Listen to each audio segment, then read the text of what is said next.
Abra então, por favor, sua Bíblia, ou se você já abriu, me acompanhe na leitura do Evangelho de João, capítulo 15. Eu quero ler com vocês do versículo 1 até o versículo 8. E, assim como na semana passada, eu quero abordar mais uma vez a ideia de que se não tivermos a percepção e o entendimento correto do que é igreja, nós não poderemos viver aquilo que Deus sonhou, aquilo que Deus planejou e predeterminou para nós. Então vamos lá. Palavras de Jesus. Eu sou a videira verdadeira e o meu Pai é o lavrador. Todo ramo que estando em mim não der fruto, Ele o corta. E todo o que dá fruto, Ele limpa, para que produza mais fruto ainda. Vocês já estão limpos por causa da palavra que lhes tenho falado. Permaneçam em mim e eu permanecerei em vocês. Como o ramo não pode produzir fruto de si mesmo, se não permanecer na videira, assim vocês não podem dar frutos, se não permanecerem em mim. Eu sou a videira, vocês são os ramos. Quem permanece em mim e eu nele, esse dá muito fruto, porque sem mim vocês não podem fazer nada. Se alguém não permanecer em mim, será lançado fora à semelhança do ramo e secará. E o apanham, lançam no fogo e o queimam. Se permanecerem em mim e as minhas palavras permanecerem em vocês, pedirão o que quiserem e lhes será feito. Nisso é glorificado meu Pai, que vocês deem muito fruto e assim mostrarão que são meus discípulos.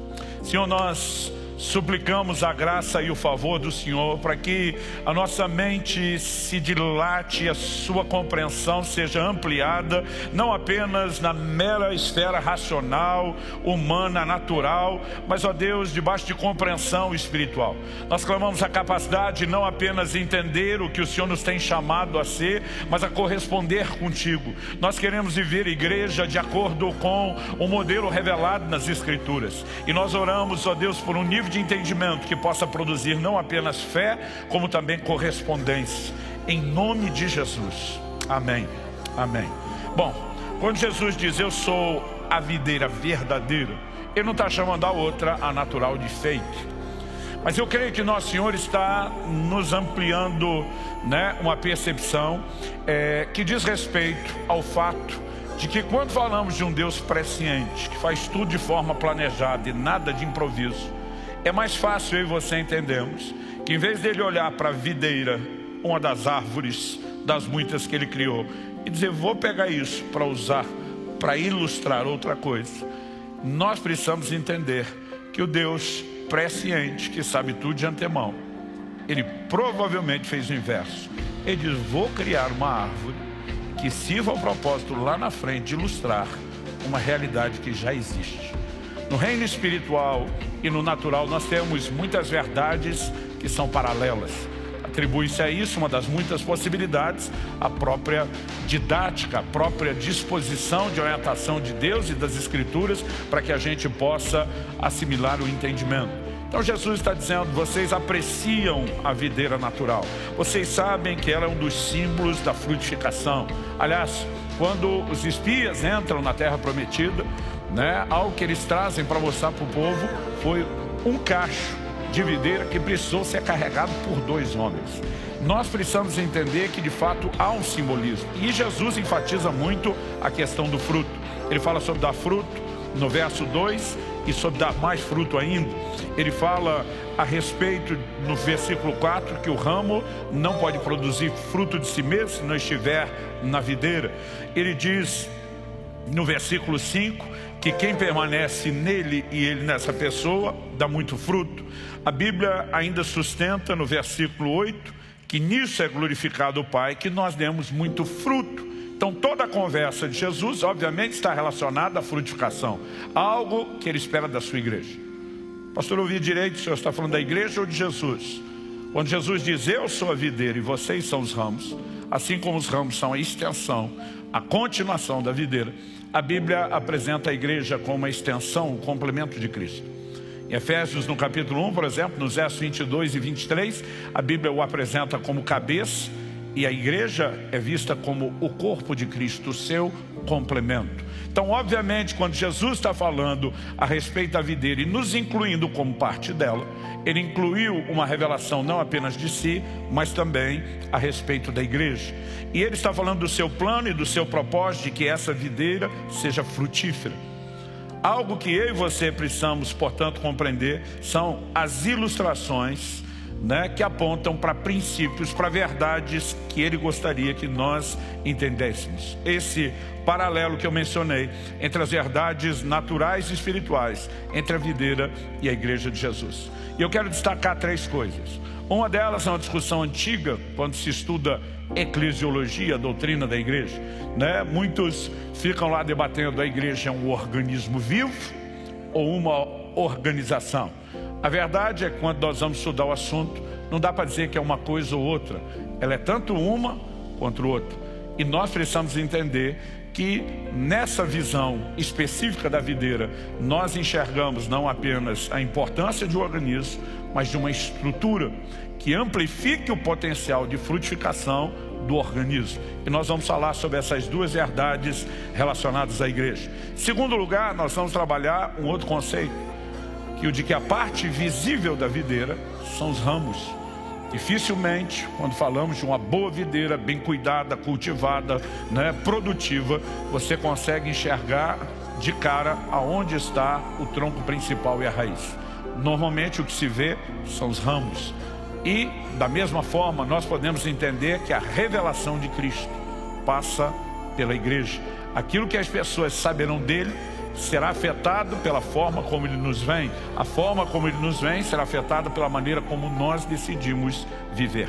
Em terceiro e último lugar, eu quero trabalhar a ideia de que não apenas cada ramo está ligado ao tronco principal e à raiz, independente uns dos outros, mas do ramo ou do tronco principal saem os ramos principais, desses ramos saem outros ramos, desses outros, por sua vez, também saem outros, de onde saem outros, de onde saem outros. Ou seja, não há apenas uma ligação de cada ramo direta com o tronco, mas há também uma ligação entre os ramos. E acredito que isso nos apresenta uma outra verdade igualmente importante a respeito da igreja. Então, vamos começar, em primeiro lugar, sobre organismo, falando sobre organismo versus organização. Diferente de outras árvores, a videira não cresce muito sozinha. Ela precisa não só de cuidado e manutenção. Nós vemos aqui a importância de que um ramo que dá fruto, possa ser limpo para dar mais fruto ainda. Daquele que não está dando fruto tem que ser podado para não tirar energia da árvore. Mas nós podemos perceber também que, diferente de outras árvores cuja estrutura são somente os seus galhos, a videira é uma das poucas que ela entra numa outra classificação. Ela está na família das trepadeiras, que é aquele tipo de planta que cresce apoiando-se em outra ou sob qualquer outra estrutura ou superfície. É por isso que quando você olha, por exemplo, um vinhedo, você vai ver uma estrutura artificial complementar que ajuda a videira a se tornar mais frutífera. É muito comum a gente ver as pessoas usando varas de bambu, arame, para que os ramos da videira cresçam sobre ele. Porque se não houver essa estrutura, o crescimento da videira será comprometido e logo, automaticamente, consequentemente, a sua frutificação também. Quando eu era garoto, além de não viajar muito, de não conhecer muita coisa, meu universo de amostragem de certos tipos de árvores era bem limitado. A única parreira ou videira que eu conhecia de perto, na verdade, para quem como eu, cresceu, se criou no interior de São Paulo, toda árvore é chamada, por quem cresce no interior de São Paulo, de pé de alguma coisa. Então a laranjeira é pé de laranja, a goiabeira é pé de goiaba, pé de jabuticaba e pé de uva. Então para nós, eu mal sabia o que era uma videira ou parreira, eu conhecia só um pé de uva. E o pé de uva que eu conhecia, ele era muito mirradinho, não dava nem a altura do meu ombro, com poucos ramos, bem sem vergonha. Na verdade não foi aquele tipo de videira que alguém planejou ter algum resultado. Imagino hoje, pensando com a mente de adulto, que alguém chupou uma uva, cuspiu a semente no canto do muro, que era colado no muro da nossa casa, do lado de lá do vizinho, e ela provavelmente nasceu por acidente. Ninguém nunca cuidou dela. E uma única vez por ano, aquele pé de uva dava uns cachozinhos pequenininhos, mirrados, sem vergonha e ruim. A gente esperava o ano inteiro para ficar decepcionado com aquilo. E tudo que eu conseguia pensar como garoto, quando via o povo comer uva, eu dizia, tem que ter muito pé de uva para dar uva suficiente para esse povo, porque eu achava que aquilo não produzia era nada. Mal sabia eu que o problema estava na falta de estrutura e na falta de cuidado da parreira da vizinha. Até hoje lembro o nome da vizinha, Dona Orminda. E o que aconteceu? Aqueles ramos, quando cresciam, eles se dobravam até tocar o chão, porque não tinha uma estrutura. Quando tocava o chão, aquela ponta do ramo que tocava o chão começava a morrer, a necrosar, não crescia a partir disso. Toda a produção da videira, pela falta de cuidado e de estrutura, foi comprometida.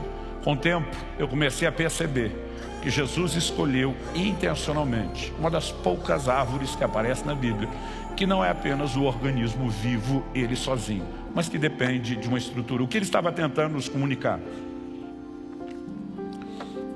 Que as verdades a respeito da igreja que ele está aplicando nos mostram que sim, a igreja, antes de mais nada, é um organismo vivo. E como tal, depende da seiva, da vida que procede dele, que é o tronco e a raiz.